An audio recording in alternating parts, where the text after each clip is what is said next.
So, I've been using this viral lip serum and here's my thought. So, ito yung ginagamit ko na for almost 10 days. So, isa sa umaga, tapos sa gabi bago ako matulog. And ito yung Freshini na Vitamin C Lip Glow Serum. Meron siyang vitamin C, vitamin E, and camellia seed oil. So, di ba yung vitamin C nakakapag-improve yun ng discoloration, nakaka-whiten siya. So, ganun din ginagawa ng vitamin C na ito sa lips natin. So, ini-improve niya yung lip discoloration. Sa iba, nakikita na agad yung difference niya. Pero ako, feeling ko, medyo matagal yung magiging resulta nito para sa akin. Siguro yung time na paggamit ko ay kulang pa kasi ganun pa rin naman yung dark lining ng lips ko.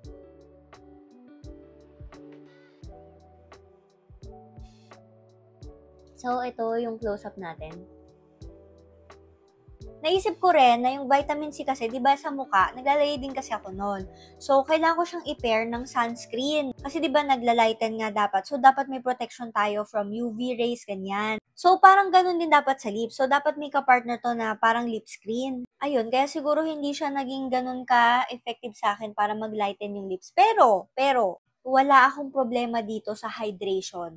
Ang ganda nung pagkaka-infuse ng vitamin E dito. Kasi 'di ba dry lips ako and also nabanggit ko din sa inyo na nagkasakit ako. Eh yung sakit ko hindi biro 'yon, na-dehydrate talaga ako. Eh syempre pag na-dehydrate ka, madadry din yung lips nyo. Kaya ito yung nilalagay ko. And so far, effective siya sa akin. Hindi siya sticky and super nakaka-rehydrate ng lips. Yung gamit ko pala is peach pink.